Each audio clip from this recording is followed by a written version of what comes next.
15. We're ready for our first elimination match. We're gonna find out which of the teams is gonna go home, or is the rest of the event as a spectator, which is not too bad either. It's a nice place to be at. And for the first time here at DreamHack Winter, we're actually on the panel here with the full DreamLeague crew. We kicked our hired extra analysts.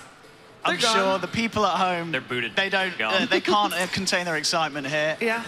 It's quite a spectacular pack. Don't worry though, we've invested everything into the casting for the next series. Yes. That's going to be insane. The panel, it's going to be great, but in a different way to how the panel was great before, Andy. So we're talking about less accuracy, more entertainment. Well, I can get on that. That's what we're going to try and go for, yeah, Andy. That's good. All right, I'm down. That's good. That's good. I mean, this series is going to be all about the entertainment and less accuracy going from the performance early from both teams. I mean, fair enough. It's going to be perhaps a clowny series, as Shane called it. I don't want to flame, okay? I'm holding back on the flame. Okay. So what do you expect from this series if it's, you know, accuracy? Accuracy? I mean, I guess on paper, I think that Empire should be like the slight favorites, but not by much. Like, not as much as I would say that Vega were favorited over 4CL in the last series, and 4CL won. Yes. So I've already underestimated one team today. I'm not sure if I want to make that mistake 2 times. Fair enough. So we're going to have mid-matchup, Arise versus Resolution. I want to hear from you guys. What do you think about that mid-matchup? As they normally are mids that get left alone. And I think that needs to be said because we see a lot of dual lanes coming out, but left alone lanes, not too common anymore. I think that most of the time you always have a support rotating mid, you know, helping out for the first few waves just to make sure that one hero can kind of get an advantage. And in terms of actual player, I think Resolution's hero pool may be a slight bit bigger than what Arise has. And I also think he has a plethora of experience on Arise. He's played in a few teams, but Resolution's been playing forever, you know? So I think just between the two, I think he's probably like the overall more well-rounded mid player. They actually play like very, very similar heroes. Well, nowadays, yeah, because the patch dictates that you pretty much have to play the same things. But beforehand, Resolution played pretty much everything, you know? Like way back when Puck was popular, he played that, you know, he plays TA, Queen, Invoker, like everything. So. Lumi, what do you reckon for this series? Been so quiet. I mean, it's really hard to make a strong prediction after what we just witnessed. Yeah. But going into this series, I was actually cheering for Monkey Freedom Fighters because I felt that they performed pretty well in the best of 1 today against 4CL, and I actually think they could do it against Team Empire. So my votes go for them. Yeah, they both are teams that actually like to have the longer game or shorter games rather. They lose the longer games. Okay. You feel like that has an impact here? I think the draft really dictates how the pace and the speed of the game. Shadow Fiend, I think, is too strong for this draft right now and should be banned out first phase. A team that gets Shadow Fiend to me is heavily advantaged because it just makes everything so easier. Pushing is easier, Roshan is easier, you get the team fight as well. So I think Darkseer is actually very similar to that as well. You know, you're just getting that early mechanism, like securing everything except the Roshan aspect. Yeah. Because he can't. But it also he also doesn't hit towers, right? Right. Like, Darkseer is more the team fight oriented mech buyer, where Shadow Fiend is the 5-man death ball push tower strategy. Because Darkseer can push waves, but he can't kill the actual tower. True. We have Empire ready on stage. By the way, we're ready for our first team to show themselves as they are on the left side. And so far, just thinking back, Vega was on the left side. Oh my God. Well, left side, loser side. Maybe there's like, it's tilted down. Is that a thing right now? At the moment, every team on the left side is lost. Okay, not a good sign for Funnick here. He's looking around, he's like, wait, all left side? I'm on the left again? I'm not gonna get out of here. It's going to be interesting to see how Funnick does today. We were talking about how his performance was going to be in the first game and did end up giving away the first, but I've got to be honest though, overall the Nyx Assassin performance, I thought, you know, there was a lot of hope there for the guy. Yeah, but I think it was the hero in that game. Like, there was so little he could do, honestly. Like, when a team starts 5-manning around and you're playing Nyx, it's like, okay, well, I can impale. And then I can throw out like 1 mana burn, and mana burn ain't that great a range. So you're always putting yourself in harm's way. I think he wasn't given a hero that he was really able to shine on. So I look to Empire this game to maybe give him something a little bit better in that regard. Like what? Well, anything but Nyx, I guess. Anything. But again, it's all draft-oriented. Like, this patch is so based on the draft. If you give your offlaner a hero that can actually do something, then you can look to your offlaner and be like, okay, well, yeah, I'm expecting big things from you. But in that game, he couldn't do anything. When last DreamHack Finals, actually, I saw Funnick on his offlane Sand King. Yeah. I think that hero suits this patch perfectly. You know, just get the blink early. You can rotate to the jungle if it goes bad in the lane.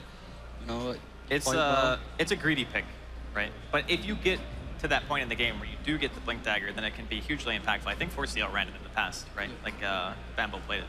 And it showed to be pretty strong against like the 5-man death ball, as long as the timing is there. The blink is key before they really start trying to 5-man.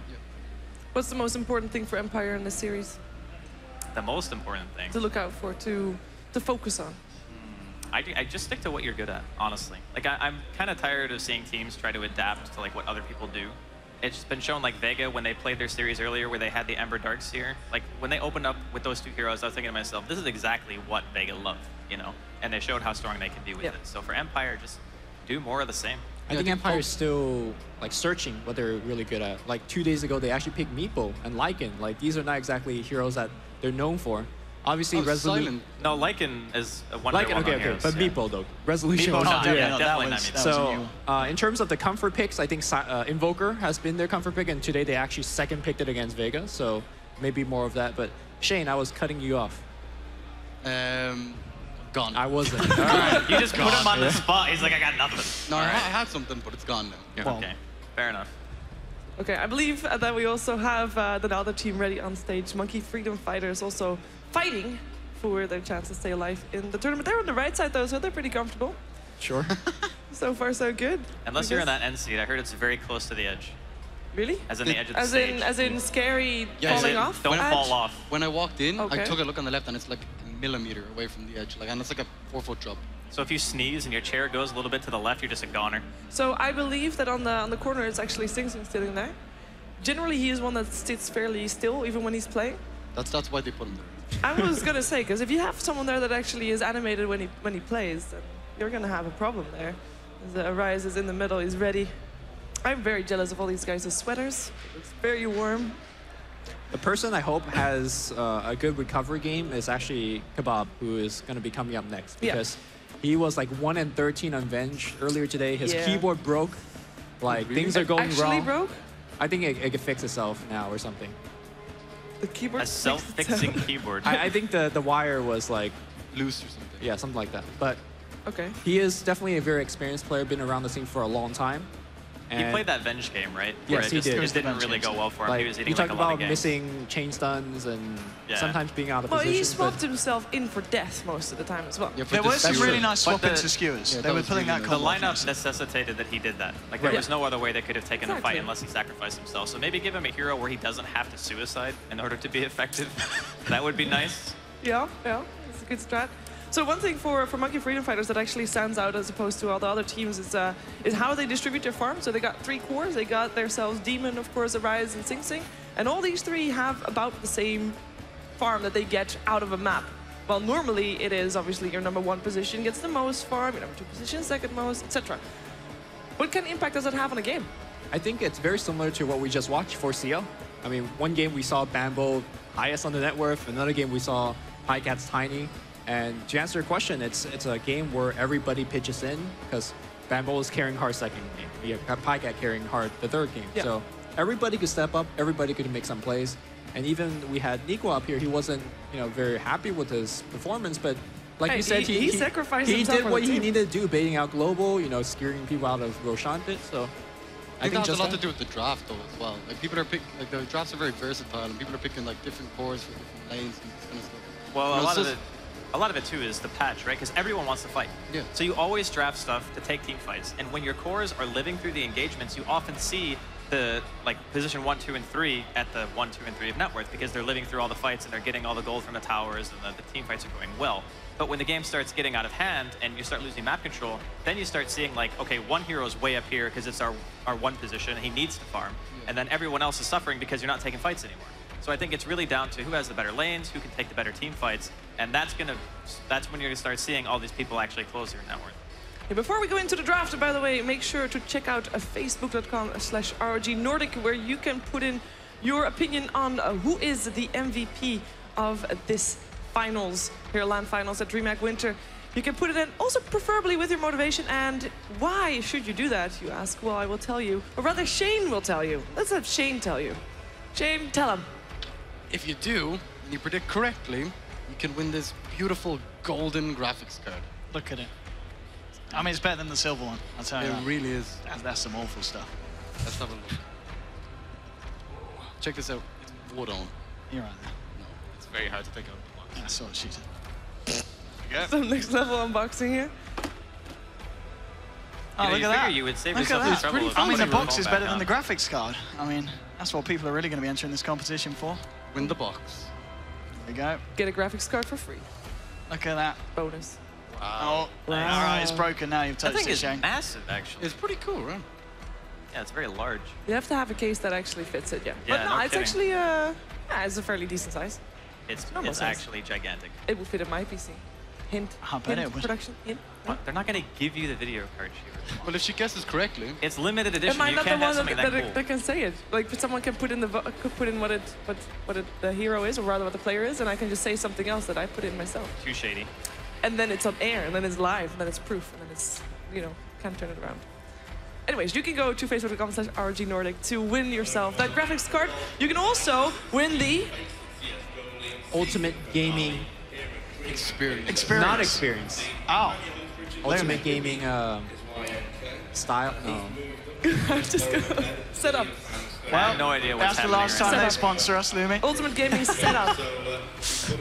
I don't know if you want to pass it to me anymore. No, just do it yourself. I keep trying, and I keep thinking like, I this keep saying time. experience, because you will get the ultimate gaming experience With when you have the the ultimate setup. gaming setup. Yes. There you can go. go to You salvage it, kind of. /. I give it a 4 out of 10. 10. Yeah, okay. Yeah. Next time I'll ask someone else. It's fine. I tried, you know. All right. We are actually One into the job. draft, so we can take a look at what the teams have in store for each other. We're, of course, here for Team Empire taking on Monkey Freedom Fighters, and it is an elimination best of 3. So this match, or this game specifically, is not an elimination game, but it is the one that will set the tone of the rest of the best of 3. Monkey Freedom Fighters will be on the Radiant side, Empire on the Dire side, with first pick as well. I'm expecting definitely a Night Stalker ban in the first 2 phases. Yeah. I think teams that don't ban Night Stalker against Yapzor has learned to regret. Oh, yes. So let's see if Empire has done their homework. It's not only, I mean, he plays it really well, obviously, but it also is one of the heroes that you just have to play around. You have to, because you know he plays a good Night Stalker, you might be able to deal with it.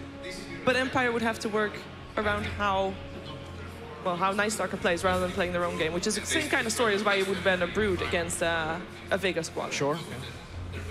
I think Night Stalker is one of those heroes that everybody can run, you know? Yeah. I mean, obviously some teams are better with it than others, but it's not like a Brood where you actually need a person on your team to know how to play it. It's you True. pick Night Stalker, you run at people. Like, that's a pretty straightforward setup for me. Well, apparently Yapzor is better at running at people than others. It's a gift. It's a gift. It's a talent. Tusk and Slardar. So like Doom, Shadow Fiend, Darkseer, Wisp. Oh Yeah, my but Empire God. have first pick here, so I don't think they would ban Shadow Fiend themselves. I don't think they have any problem whatsoever taking Dire Shadow Fiend. I think that's fine for them. And after banning the Tusk, it makes the Shadow Fiend pick even stronger, because typically playing Radiant is safer for the mid player. Yeah. So if you ban the heroes that are going to be rotating around and killing the Shadow Fiend early, that means that Monkey Freedom Fighters have to actively want to give it away. Team Empire's turn to pick. Okay, they're thinking So about it. They're not going to pick Shadow Fiend. If they Only do against pick the Shadow Swarm. Fiend, Monkey Freedom Fighter could reply Darkseer, Night Stalker. That is a scary, Yeah, spooky it's duel. pretty Yeah. strong. It's pretty strong, but it also gives away off lane and 1 support, which is very telling of a lineup. So you can kind of build your lanes around that if you see that opening. So Okay. even though it's a good opening, you're still kind of showing a lot. They could even do Ember Darkseer as well. Yeah. Okay, they took Darkseer. So do you just go SF Night Stalker, right? Like it's comfort heroes, SF on the Radiant side, good laning. Do you feel like Empire let the Night Stalker go through? We all know that Yapzor plays a really good Night Stalker. You don't feel that Empire has something special in mind because they know how to deal with it? Well, the Night Stalker is one of those heroes where you kind of want something else with it, you know? Like Darkseer was the obvious combo that Lumi was talking about earlier, but a Night Stalker plus something else that can actually go for some kind of aggressive potential is nice. But looks like Monkey Freedom Fighters are going to take the lane control route. Yes. Securing the early laning phase for the Shadow Fiend can be really nice, just ensuring that no matter what Empire pick right now, it's going to have a very hard time contesting that mid lane. And then for the second phase bans, you could look to see Monkey Freedom Fighters maybe take out Queen, for example, for resolution, or they could also look to ban Wind Ranger, stuff like that. Bane's also amazing against Darkseer. You know, Yes. Surge and you instantly sleep. Just wait it out. I'm wondering if Empire are going to regret giving the Shadow Fiend away. I really thought they would just first pick it. But maybe they are going to go for Wyvern here. It's been very common. Maybe they go for the really strong opening as well. Darkseer and Nightstalker themselves. Yeah, that's also a possibility. Juggernaut might be a decent pick as well for Team Empire. Combo it up with the mech. It's very good against Shadow Fiend as well. It's going to be Wyvern. When I think you don't really want to pick Juggernaut in the first two. No. I mean like. Yeah, you mean after this phase? Yeah, I agree. It can be very potent with this combo that they already have going. Now, whenever I see the opening of Darkseer Winter Wyvern, I always think that the opposing team is going to ban Gyro. Like, that's the first thing that comes to my mind, because the combination is like so potent. And earlier, we saw this combination actually run with a Sven instead, and it turned out to be really good. And I still think that Sven matches up fairly well against Shadow Fiend during the mid game, so maybe they go back for something like that as well. And yeah, the Gyro's as ban. you're talking about, Gyro straight out. I think TA is actually very good at that combination as well. Yeah, it's true. It can be very good. Just depends on what kind of style Empire really want to go for. But they already have a good amount of team fight just with their opening too, you know? That's why I like TA as well. Like your Dari, you can stack up the Ancients pretty well. You have a high amount of physical damage. And you can Iron Shell on Surge, and she just runs over people.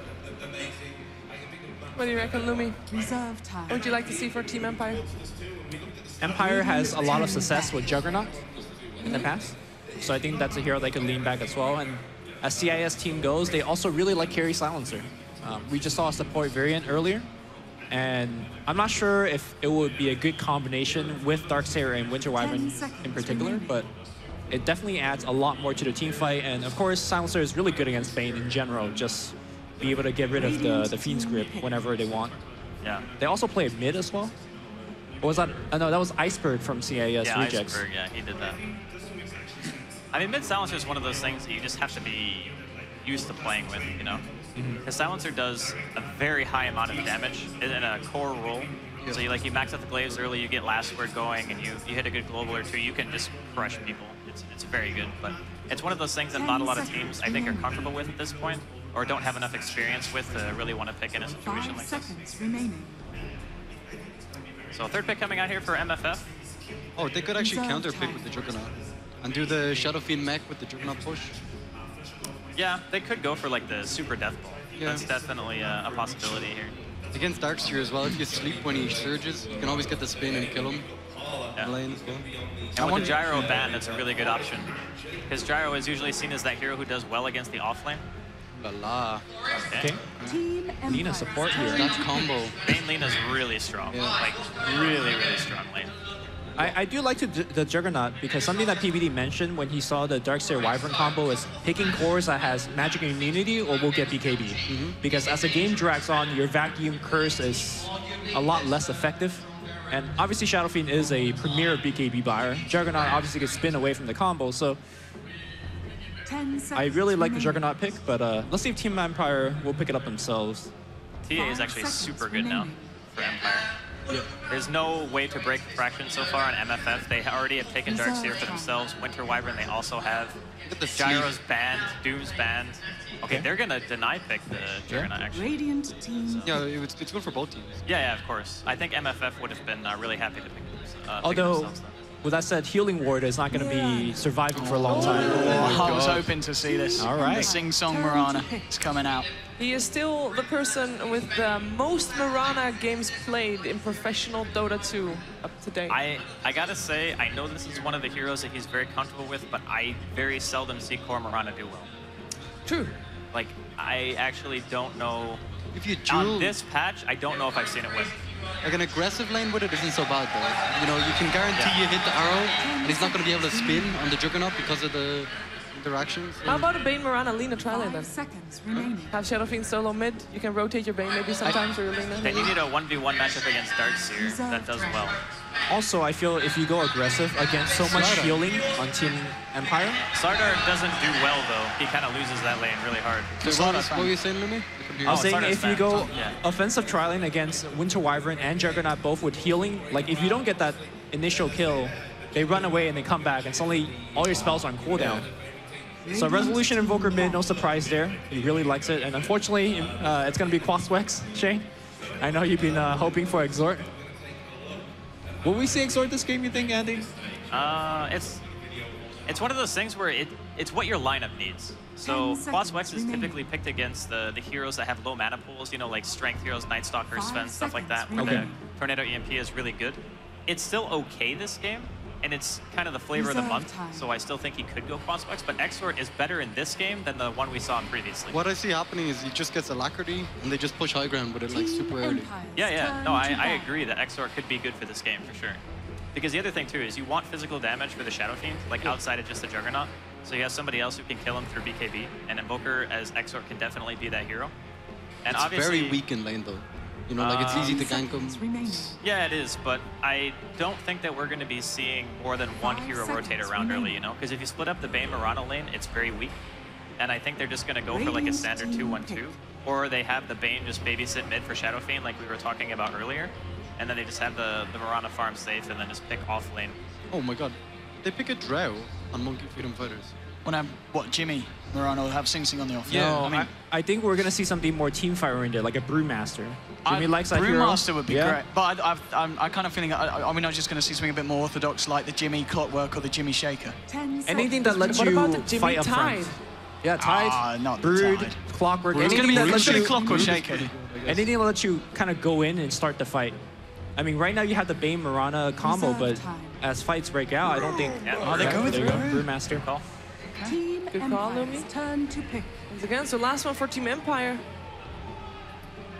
It's the best one to round their lineup with.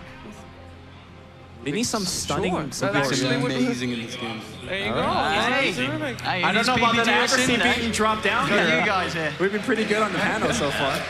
So what to look out for in this series? In this specific game? Monkey Freedom Fighters need to make sure that they utilize their brew splits well, get that SS and farm, and get map control. That's their game plan. And also, their lanes are extremely strong. So their laning phase is really good. Try to get a good, stable laning phase into early game dominance for MFF. Who's going to win the game? You can't say motivation, just game. Team Empire. Empire. Monkey Freedom Fighters. Empire. MFF. It's very stiff here on the panel. We're going to find out who is going to take it. It is time for our first game of Monkey Freedom Fighters taking on Team Empire. And we have our commentators. It is Cinderin and PPD.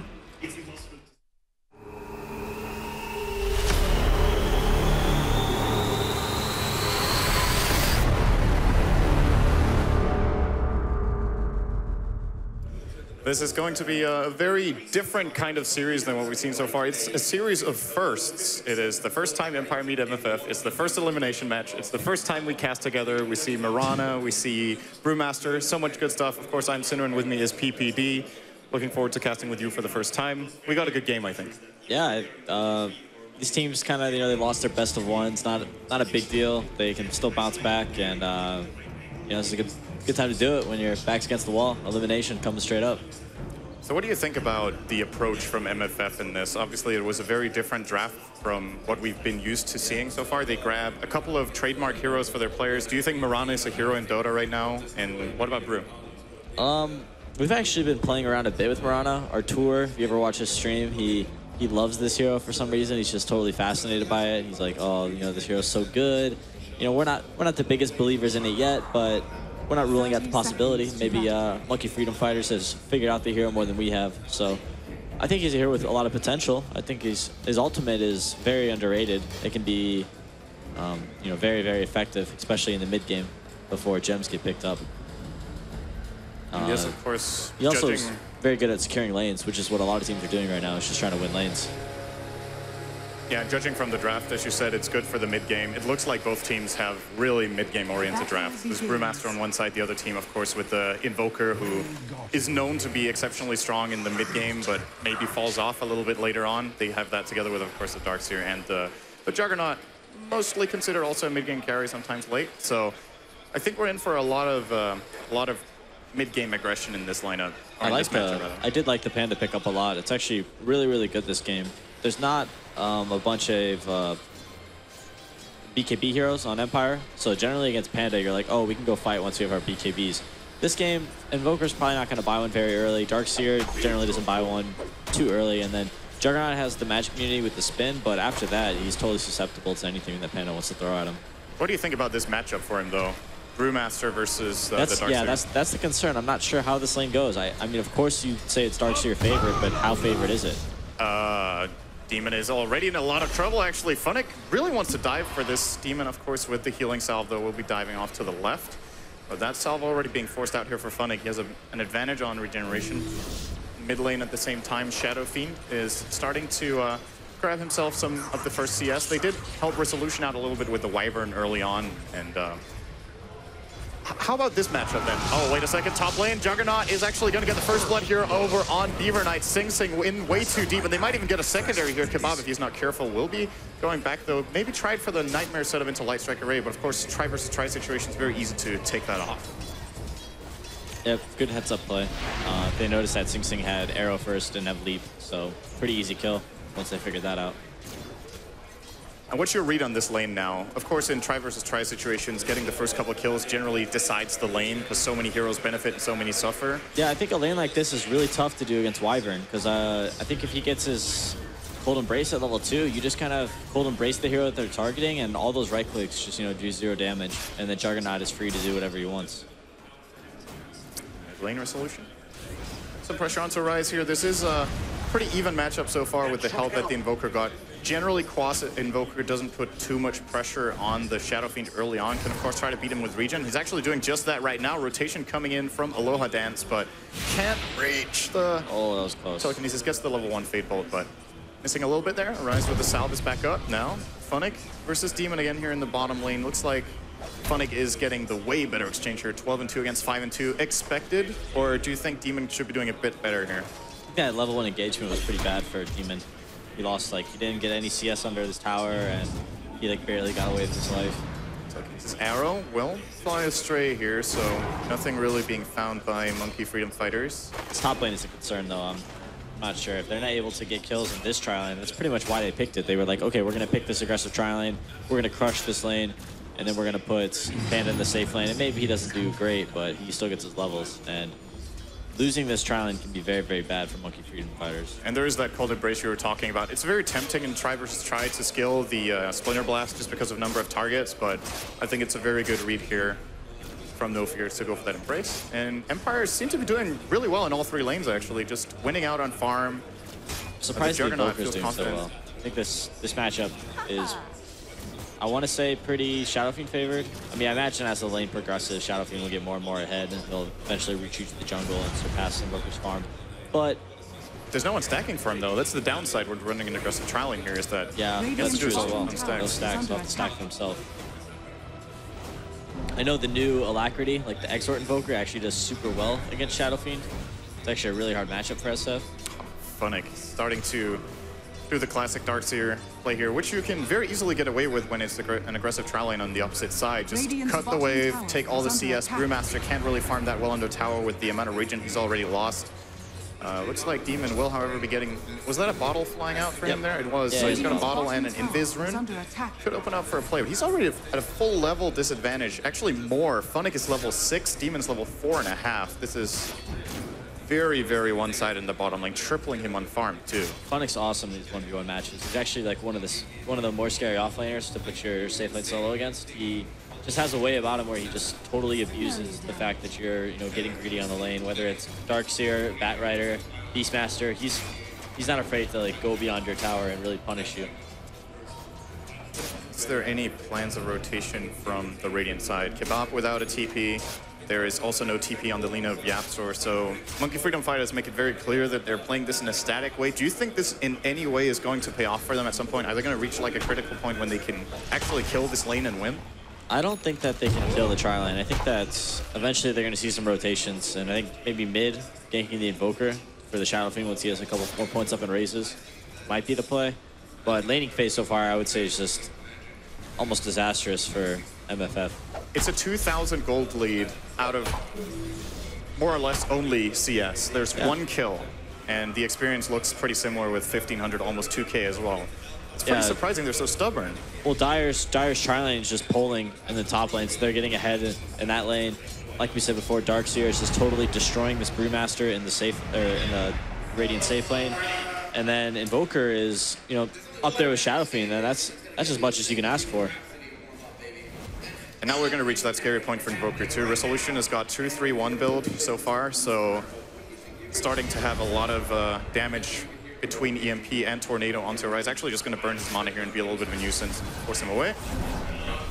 And actually Arise is choosing to fight here because of the rotation from Lina. The Tornado, what just happened there for Resolution? A little bit of a misclick, I think.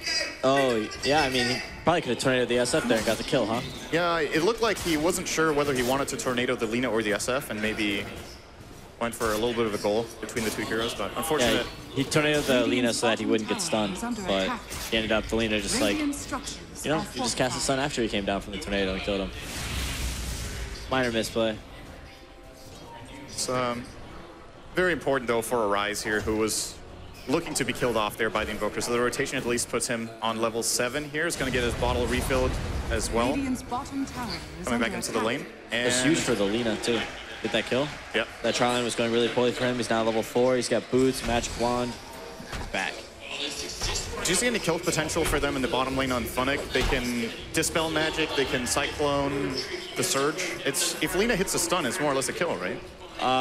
Yeah, I'd say pretty low percentage play, I'd say. They gotta, you know, Radiant has to play that almost perfectly, but in theory, I suppose it's possible. Not sure it's worth the risk, but we'll see. Funnick's putting a lot of pressure, so he's definitely giving an opening here to Yapster, but yeah, the Brewmaster can't follow through. He's being pushed behind his tower. Actually, the tier 1 is almost fallen already. 160 health on that one for MFF in the bot lane. And Mirana sitting, we haven't talked so much about this. We talked about the potential to kill. Looking at just the raw farm in the top lane too, Mirana 19 to the 42 of Juggernaut. It looks like MFF have finally had enough of that top lane and just abandoned it completely. Yep. Start looking for something else. Time for Potent to turn into the true 4 and just start throwing arrows from random spots and hoping for the best. But this is not a lane he can play, right? He's against level 7 Invoker. Telekinesis not going to reach instant leap here from Beaver Knight. Maybe there's a turnaround potential here. Nightmare is actually connecting together with the stun. They do manage to layer it decently, at least here. Good Fate Bolt, though. Damage out on Beaver Knight and Kebab. No kills will be claimed just yet. No, Lina not trying for the Light Striker.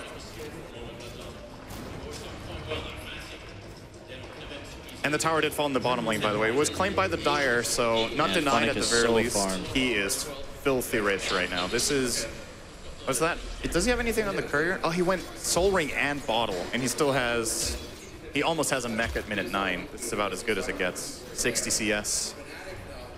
And the Jugger is pretty much on par with him, which to me is the surprising thing. I mean, Darkseer getting this lane, fairly predictable that he's going to win that, but Juggernaut got so much out of the top. He really did. I think he got the first blood as well, so yeah. Big boost there. I think we're going to see a timing here where Empire hits mech on Darkseer. Invoker gets enough levels to do some things. Whether he wants to get Urn, I'm not sure, or he is getting the Urn. So yeah, we're gonna have the Urn, phase boots on Invoker, mech on Darkseer. Juggernaut's going to be start pushing his own lane, and I'm not sure how much MFF can do to fight them. Maybe the Pandalt, maybe they'll see a big Pandalt, and that'll get them back in the game. A couple raises from SF. Is there any sort of key item apart from the Brewmaster Blink? I guess that one's pretty obvious that you would be looking for MFF in order to be able to teamfight this at all. SF is probably headed towards... He has 2.3k. Yeah, I'm not sure what he's going towards. Might just buy the mech. He could be going for... I mean, BKB is super awesome this game, but it's always a rough game. It's not that bad. I would like to see him just go treads BKB here, I think. And then no mech. Yeah, it's not that great against Juggernaut, though. Juggernaut's very good carry against Shadow Fiend. He's holding on to his gold for now. Rise, surprisingly, very rarely do we see a Shadow Fiend hang on to this much gold 10 minutes in, but he seems like he hasn't made his decision just yet. The Dendy SF, just get the brown boot blink. Just start throwing some raises. It'd be exciting. High risk, pretty low reward.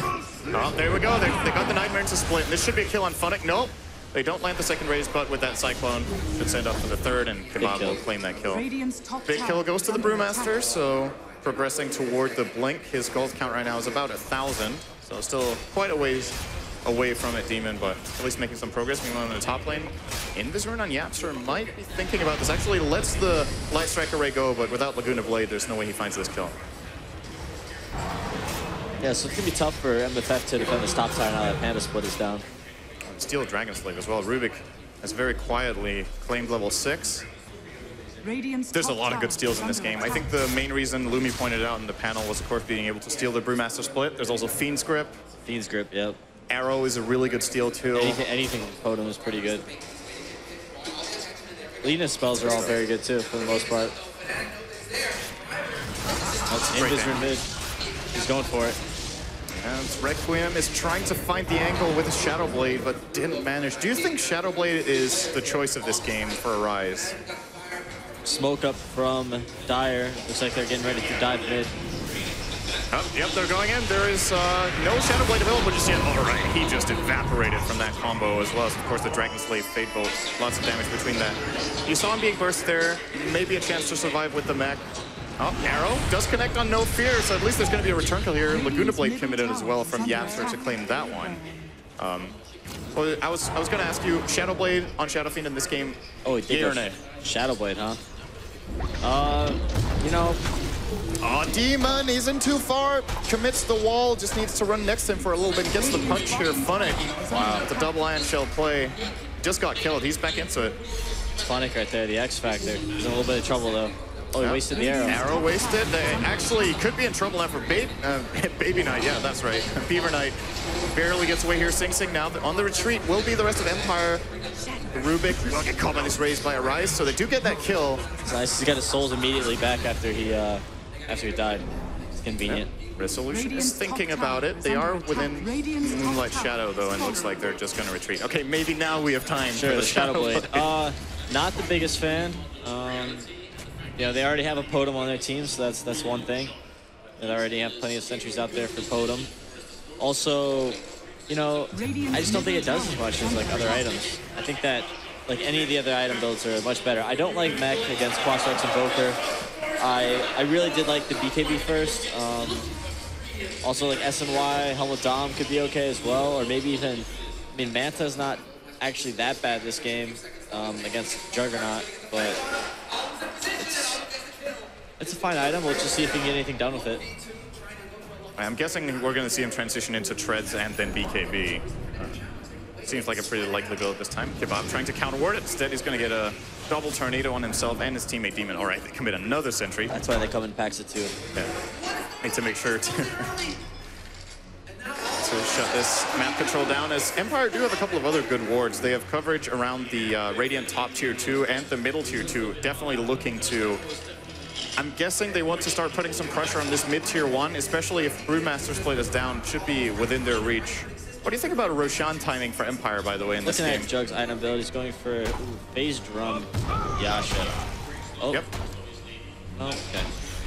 Yeah, I don't think the Juggernaut... I actually been talking a lot about Juggernaut builds. I'm pretty sure phase drum is not the build, but we'll see where he goes from after that. A lot of the Chinese Juggernauts were doing Battle Fury into like Blink.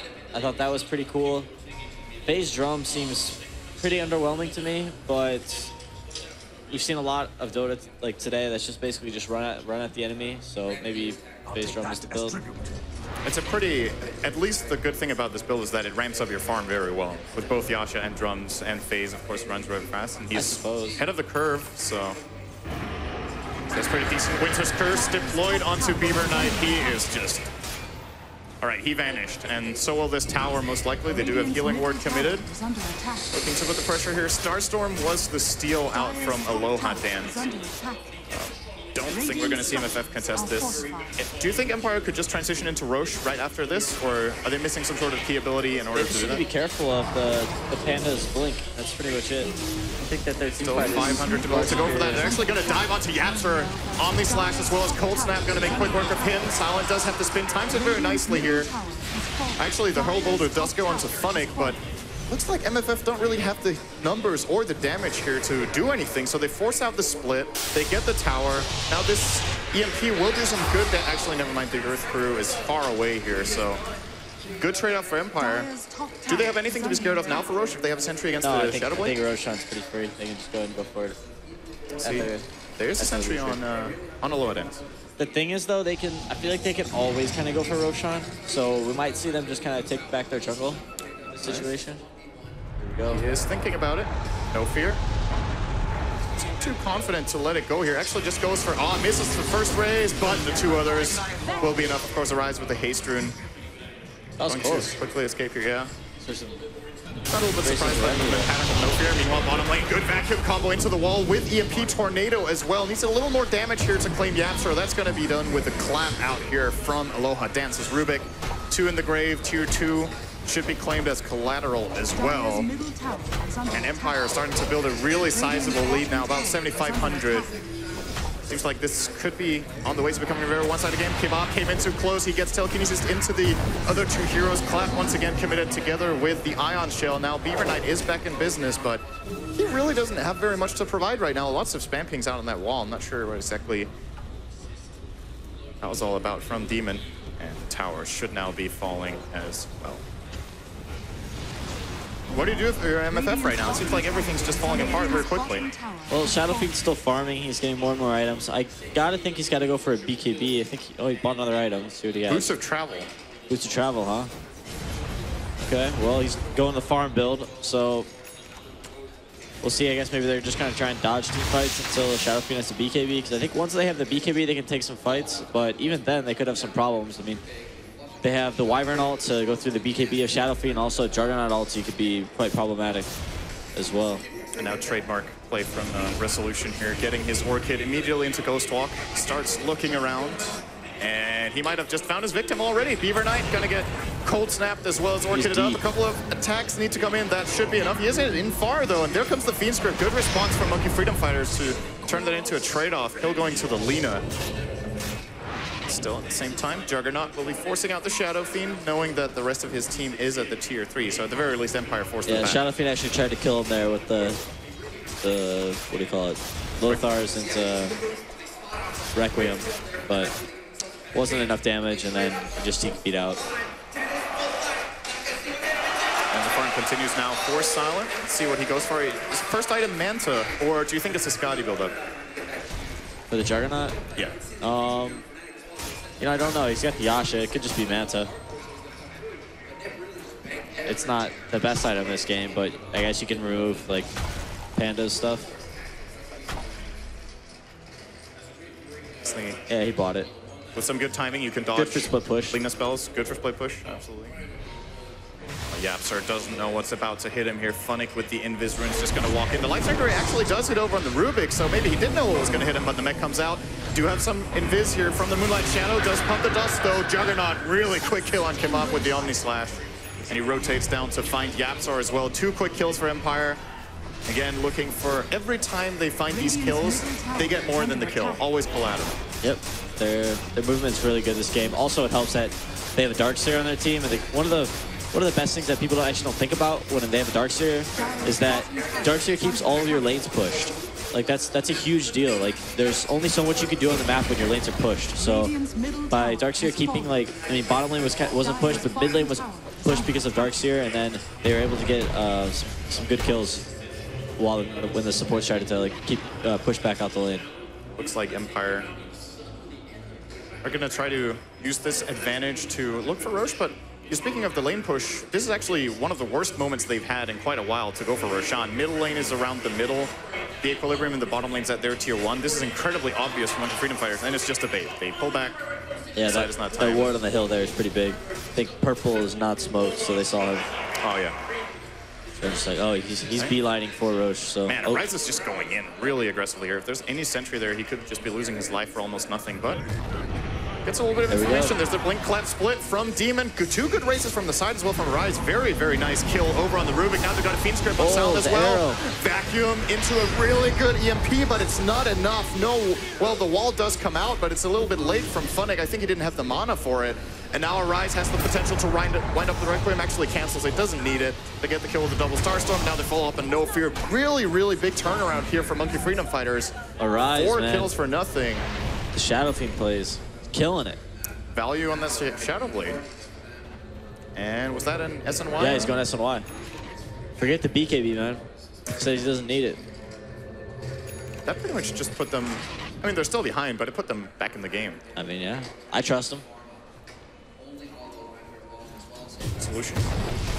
It's going to be porting to the top lane, looking for a Rise. Maybe he does have the Dust as well as the Orchid, but it has cooldown here on his spells, kill, so I don't know, he's going to get this kill.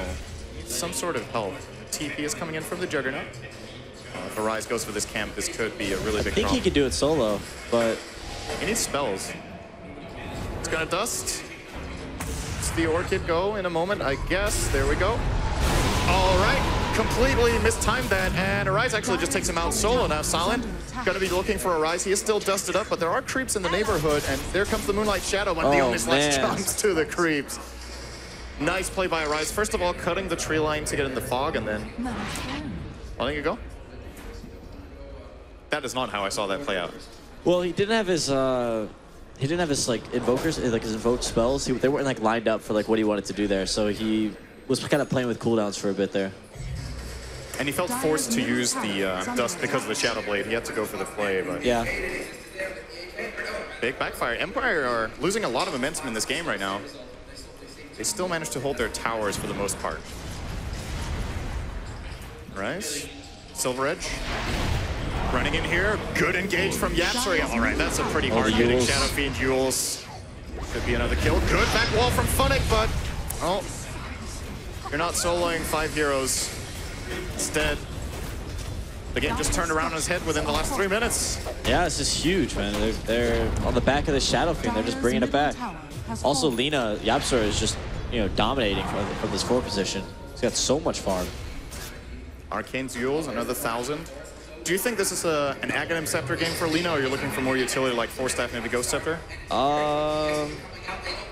Ags isn't the best this game, but I still think it's pretty good against Juggernaut, and it also gives him lots of stats, makes him tanky. He can maybe survive an Omni Slash or Invokers combo. I think it's fine. Seems good. Seems good. Seems like it's first shot in time for Empire as well. They know there's a couple of abilities on cooldown, of course. They know the Requiem was used, but it's actually ready again. But maybe it's more about the lane positioning. They feel like Monkey Freedom Fighters are not ready for this. This is a high-risk play, though. They do have a Sentry, of course, but it's actually about to expire pretty soon. It's pretty high risk. They have that Pandalt is up, but Wyvern. Yeah, MFF has no idea this is happening, so gonna claim it with that dire positioning here. Who'd you give the Aegis to? Juggernaut or Invoker? I think you give it to Jug, so you can just kind of frontline hit the buildings. It's pretty much the direction they're headed this game, especially with this Juggernaut item build. Not a fan. I haven't seen the Manta have much of an effect just yet. Arise. Hitting the tier 2 tower up top. He is going BKB now. Yeah. He's almost got it. True. 700 to go. If he gets the tower in this creep wave, that should pretty much be it. Yeah, he's mega farmed. Dire's top tower is under attack. Shaping up to be a very close game now, and you got to start wondering, now that Monkey Freedom Fighters are back into it, they do have a core Mirana. She's still very far behind on farm. What do you want to see out of Sing? He's got a Mithril Hammer. Is that a Deso or yeah, I would Maelstrom? imagine it's a Deso for sure. More of a utility hero at this point. Doesn't seem like he's going to be carrying the game, but he picks up a Deso, maybe another damage item, then of course he'll be a Glass Cannon, but he'll still do some sizable damage. Down in Biz. We'll see. Alola Dance's Rubik, but it's difficult for him to find an arrow angle here. However, Funnick might be a little bit of an easier catch. Never mind, gonna blink away, but pretty clear to Sing that Funnick will be farming this camp. And with the rotation from Arise, Funnick is actually gonna be in a lot of trouble here if he doesn't. He doesn't have blink ready. He's screwed.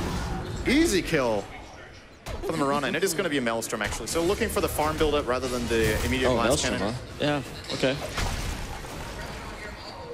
Do you think this game's gonna go that late that it's gonna pay off? I don't know. I thought Empire was going to be able to end this game pretty early, but they're kind of throwing away their lead here. Tornado EMP whiffing entirely from the Invoker. Might be a counterplay. Good Orchid, though. The Curse also over on Kebab, so some really big abilities being used here from Empire, but they're not finding the kills, and now Arise is going to show up. Gets a very quick kill over on Aloha Dance's Rubik with the help of the Fiend Script from Kebab, and they're trying to catch the Wyvern as well on the back end. Arrow from Sing just marginally off the mark. Still, I'm looking at this gold graph, and I'm just seeing green dots for the last 6 minutes. Nothing has worked out for Empire apart from that Roche. Ever since that Invoker death, outside of Radiant's like tier 3 tower mid, they've been falling apart. Like, they've been split up constantly. They've been trying to go for these 1 to 2 man ganks. Of course, you know, their team fight isn't, I mean, they don't have a Panda on their team, but they still have a Darkseer Wyvern, and how many combos have we seen out of that? I mean, we've seen some really good vacuum walls, but it's always when the rest of the team is dead. Yeah, imagine if there's Wyvern Curse there, maybe some Invoker spells, an Omni Slash. See if they can manage to get together. Of course, they have a much clearer game, or you could say play call right now with the Aegis on Salin. Might make them gather up a little bit more, but it doesn't look like it. He's actually split pushing with the Aegis right now. The rest of his team is, I mean, yeah, split pushing is fine, but gotta make sure you're, you know, not throwing away. Oh, they go in hard on this illusion of Arise. Not identifying that their smoke didn't break. Rubik with the telekinesis gave it all away, and Resolution even attacking him just made it even more obvious for Monkey Freedom Fighters. So they dodge another bullet. Monkey Freedom Fighters, they've got to be feeling pretty confident. Even though they're playing against Aegis, they now have the BKB on Arise, 10 seconds. Maelstrom is up. They have split ready. They're going to take this fight into Aegis. Pretty confident right now.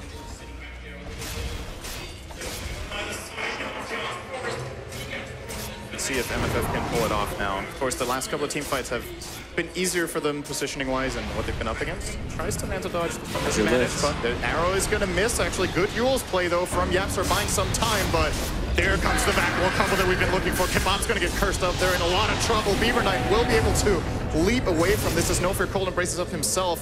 Barely staying alive in that Mirana. Salin trying to run him down. At the same time, we've got a Cyclone on the side, and Arise actually running down. At least Aloha Dance going in for a raise here. Gets another one over on Salin. That should be the Aegis with the Brain Sap, and it is. And now if Arise can time this perfectly with a Wreck Wave, he might be able to one-shot off this Juggernaut. Damn. There we go. Styling all over Empire with the Shadow Fiend, and another kill now for the Brewmaster. Actually a mistiming there from the Vacuum Tornado play. And this should keep Demon alive if he dodges this EMP, which he will. Nightmare comes out from Kebab. No mana on Arise. He's got a wand. Yeah, could use that right now. Do they have any detection? They do not. One raise the second. I mean, that would have been cool to work. He was too slow. I don't know, man. I feel like those were not the best. Like, if you had to guess where the Invoker may have been, I wouldn't have guessed those 2 spots. But regardless, huge plays. That Requiem on top of that Jugalt was perfect timing. I don't think it even had time to spin. Maybe it was on cooldown, but you know what? I'll say it wasn't, and Rice just played it perfectly. No matter what, that looks extremely good. Resolution now in trouble in the mid lane. Getting comboed here. He's actually even going to lose the gem way out of bounds there. Big claim here again for Monkey Freedom Fighters. And for the first time this game, they're actually going to be leading now on gold pretty significantly too. They've claimed a couple of thousand now. Experience looking even better for them. You got to say, just in terms of game flow, Empire just don't seem to be landing their combos right in these fights. Something happened, voice crack.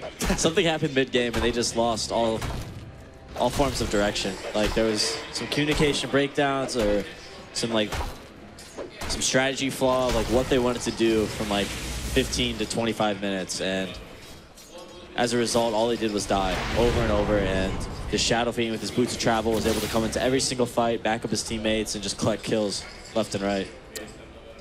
The upside for Empire, though, is, of course, as far as farm goes on their 3 cores, they still have 3 in the top 4. Salin has picked up an MKB before there's any sort of evasion on the Radiant. There's Drunken Haze, I guess Drunken Brawler in the Brew.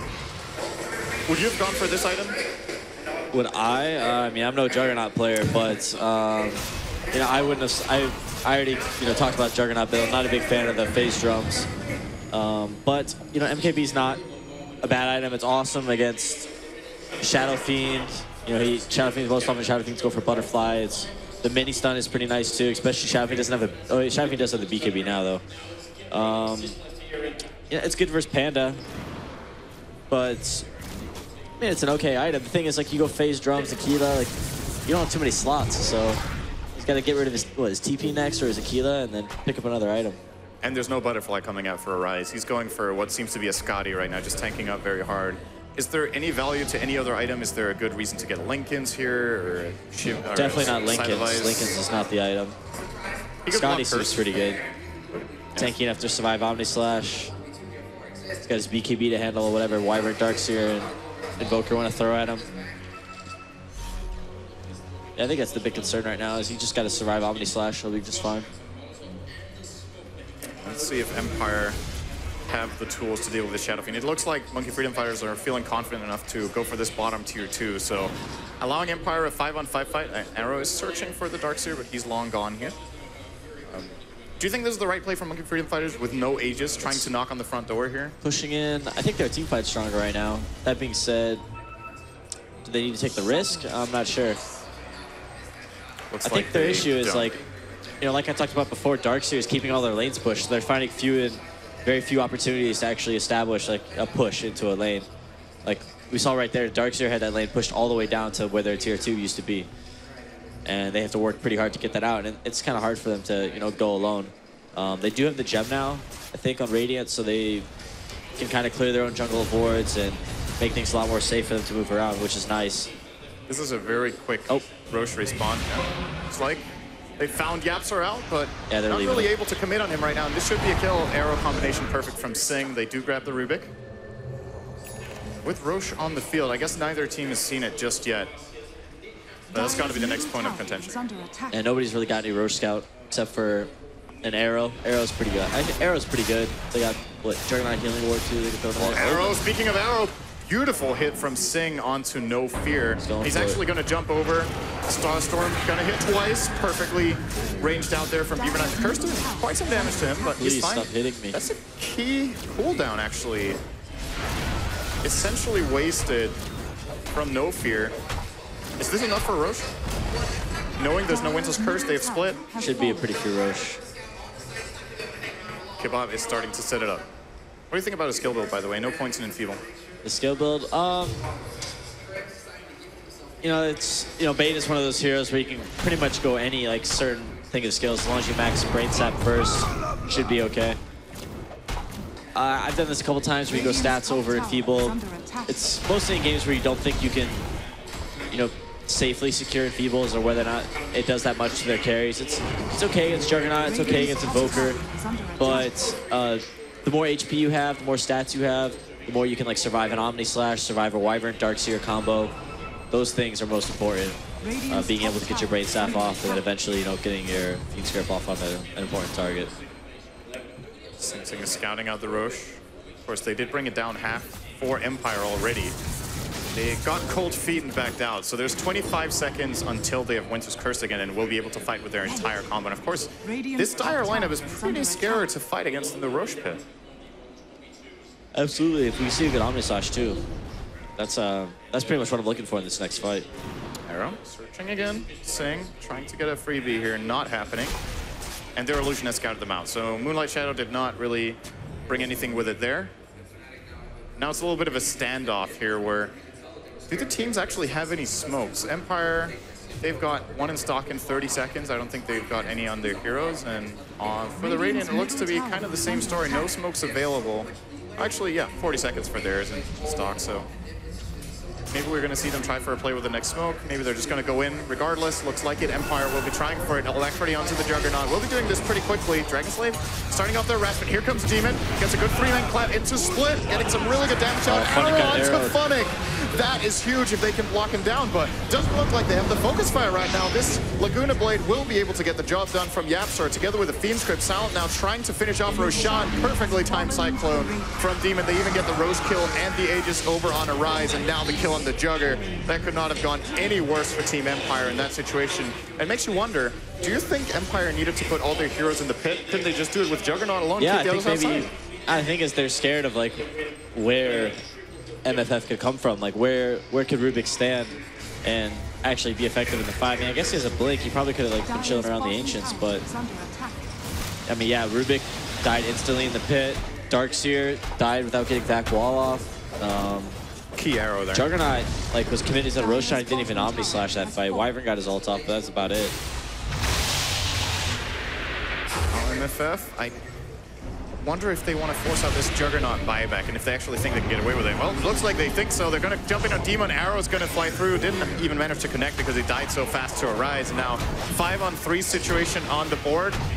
No buyback on Rubik. They have the Aegis, of course, on backup and doing some good damage to this tower. They don't want to waste split it, though. Yeah. Full disengage. Blink away. Moonlight Shadow. And they're out. Probably wait for Panda ult again. Do one of those hit the racks with Shadow Fiend, Panda blinks behind, ults, make some space, hit some buildings. This is a key item, though. I like this choice a lot in this game from Funnick. Going for a BKB. Yeah, it's a must against Panda. That being said, SF does a ton of physical damage. Mirana does some physical damage, not a lot. Laguna Blade with Axe. Yeah, Laguna Blade with the Axe. Arrow's gonna go. Actually does connect, but not on the intended target. Still, this should be enough with just a Laguna Blade on Vacuum. Trying to buy the time, actually manages and gets the Vacuum or the mech off. Very nice play from Funnick, just buying that extra bit of time to save his ally. Good mech, good mech. Ofer does get away. MFF with a little bit of a cooldown now on the Laguna, but of course it is a short cooldown. Closing in on level 3 on that, by the way, for Yapster. This is a support Lina we're watching, but he's a pretty rich one of the... The arrow was super close. Okay. Now Yapster is... Well, who's actually catching who? Looks like Monkey Freedom Fighters will get the opening, but good telekinesis from Aloha Dance is going to disperse the fight for a bit. For Empire. Tornado, yeah, he needs to get this Omni Slash off. He will, won't actually get that Omni Slash off. And now, what's the turnaround going to be? Hesitate a little bit long there, and you do get a trade-off 1-for-1, getting the Bane for Resolution. But with this Brewmaster's play continuing inside the base, they will be claiming the Rubik as well. 2-for-1 trade. Arise survives pretty much unscathed, and we're looking toward the mid lane. Arrow from Sing scouting out, not finding anything. They kept waiting for the Darkseer Wyvern combo, and the Omni Slash just, once again, it just didn't happen. He had plenty of time to cast it too, right? After the spin, it felt like he was running for a bit, just hoping for... Yeah, he got stunned by the Panda. He could have got like MKB canceled by the Shadow Fiend. I'm not sure, but either way, he would have been Omni Slashing into a Panda split, which isn't ideal. That makes, I mean, that's another reason why Panda was a pretty good pick this game. It's pretty good against Juggernaut. And it goes both ways, but definitely seems like an okay. Tornado, EMP, and Vacuum all committed just to harass Arise a little bit. They got a lot of D push. Pretty hard to high ground into Darkseer, Wyvern, Rubik, Invoker. But I think, you know, they're just too strong. Shadow Fiend is way too farmed. I don't think there's anything Empire can do to fight him. He's 10-1 and 9 Arise in this game. We were questioning a Shadow Blade. He made it work, gotta say. And what's next on the menu for him, in your opinion, now? Is there anything Sorry, what? What's next on the menu for the Shadow Fiend in his item build? Shadow Fiend, huh? Oh, so he's got Aegis for now. Probably not Butterfly. AC? See, Panda's probably going for... I'm not quite sure. There's pretty luxury. You could go for like a Daedalus. That doesn't sound too bad in a game like this. Got eyes. You could also go for something a little more. Will get the blink clap, and this should be a very quick kill, unless this telekinesis actually connects, which it does. But Sing Sing is coming in from the top, claims that kill on Mirana. Mega kill for him. It's freebie. Could go for something unconventional too. Like Shiva's Guard isn't an awful item on Shadow Fiend in a lot of games. A Hex for Juggernaut could be okay. I think probably Daedalus would be better though. Let Panda get the AC and then just go hit the buildings. You could go for the Yules combo. They're looking for it on Funnick. He gets the BKB off, but there is a Fiend script still. They don't have the Shadow Fiend in the neighborhood. They aren't able to bring him down. Winter's Curse finally getting deployed. Sing Sing's just getting pounded by his teammate, but they didn't follow through with any secondary, so they couldn't bring down the Mirana. And now, well, Empire, speaking of secondary, they're looking for it. They will get a Vacuum against this TP of Mirana's, and one more attack from Resolution. Actually, the Urn Charge is going to do it. Now Demon kind of stranded in no man's land. Cooldown on Boots of Travel will blink to the side, but he's spotted by a ward. They see him. I think he is in quite a bit of trouble here. Might have to commit his split to even stay alive, but you're not interested in that. Will be KB first, gets the clap off. Damage is not arriving just yet for Empire. If he can get a blink off, he will be fine. Still 10 seconds. Sunstrike will connect as well. Should be keeping his blink canceled for now. There's the split. Keeps getting canceled by the Cold Snap. Very nicely done by Empire. And all of a sudden, 4 kills go their way. This is a very difficult game to predict. It seems whenever you're leading, you're losing. Yeah, that was pretty big. They forced out the BKB from Panda. They didn't kill SF, but they got everyone else. Dire's top tower. They really tried to kill the who do they start on? Either way, they got saved, and then the Wyvern ult totally took Podem out of the fight. And the Juggernaut healing ward just healed up Invoker and Darkseer, so The good thing for MFF, though, is that this time around for Empire, after a good fight, there's no collateral. There's no Roshan. They didn't have good wave push. Can't really do any tower damage, so at least they'll come back alive. But at this point, they honestly just need farm. Like if they're like 2 of the 3 cores can catch up to Shadow Fiend, or you can get somewhat close to him, Shadow Fiend's going to be way less effective as, you know, the one strong core that he is.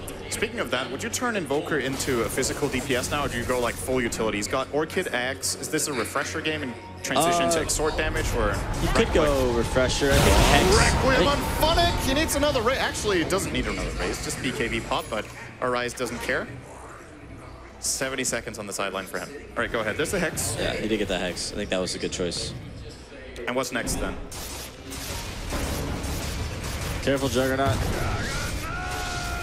Gonna get hit off by the Scotty here from Arise. Can't really escape. Might have to commit the Omnislash just to stay alive. Good defensive 4-step out here from No Fear. Even gonna commit. That's not what they wanted. A little bit of a waste of a Winter's Curse here, and that might open up the front door for Monkey Freedom Fighters. They're 5-on-4. Darkseid on the sidelines will have to buy back if they want to hold these barracks, I think. Crew Split is available. Sing Sing sending an illusion, so is Arise. They're just harassing these heroes, keeping them away. There goes the tower. Drunken Haze out in the Invoker Tornado. Not really going to connect on anything apart from this Shadow Fiend illusion. There goes Jimmy in with a Blink Clap Split, forcing out the buyback. Juggernaut being Fiend Script and Laguna, but a very, very good Cold Embrace. And a nice vacuum wall from Funnick. Should set Empire up for a good team fight, but no! Doesn't get the Omnislash off. Got killed off by Arise with that one right click during the BKB. And now they're kind of out of damage. Funnick also being chased away here by the entirety of MFF, and they will be claiming him. At the very least, Rubik got a return kill onto Beaver Knight's Mirana, but they're suffering really heavy losses. Buyback from the Rubik, getting them into a 4-on-3 position, or actually 3-on-4 rather, not favoring them. Hex goes out, they just don't have the damage. Ice Wall trying to buy space here. Jimmy will pop off the BKB, and that is enough to secure this kill onto the Rubik, who did buy back. That was essentially a dieback. Now looking for another kill over on No Fear. Does have the 4-staff ready. Can he get it off? No, stun locked until his death. And now Resolution, the last standing survivor here for Empire, can't really do much in his own. This is definitely 2 lanes of Rex. Might just be game. Yep, that might just be it. Juggernaut, once again, not able to get Omnislash off. You know, your one position is just totally useless in these team fights. They're just throwing all their cooldowns out on Fiend Squid. Oh, Laguna Blade, get out of here, says Yapsor. Sending him back to the fountain. That's 70 seconds. GG is the call out from Empire. And I think the panel was split 50-50 with who was the favorite this game, I think. A lot of people said Empire was the favorite, but I mean, honestly, Empire's been, you know, not very impressive. Not the old Empire we're used to seeing. So nice to see some newcomers take a big game, and we'll see if they can finish it out next match. Yeah, of course, this is a best-of-3 matchup, as Monkey Free Empires are now up 1-0. Do you have any? I guess Arise is the obvious standout performer in this game, ending the game with 14-1. Yeah, absolutely. I questioned the bot's Shadow Blade build, but you know, he farmed a lot. He got some good pickoffs across the map. He was, you know, able to help his team out, and you know, he really did put his team on his back this game. They played great. Also, Yapsor and Lena did an amazing job. He was super farmed, and he was always relevant. And in an upcoming game too, what do you do as Empire? Just, I mean, everything was going fine for them at the beginning. Just don't lose your focus. Keep going towards objectives, and just don't throw, man. Don't mess up. That was a pretty big throw, I think. I think they had that game. Yeah, a little bit of a mess up from Empire, but of course they will have another chance in game number 2 coming up momentarily. But first, we will be going to a commercial break, and then we're back with the panel.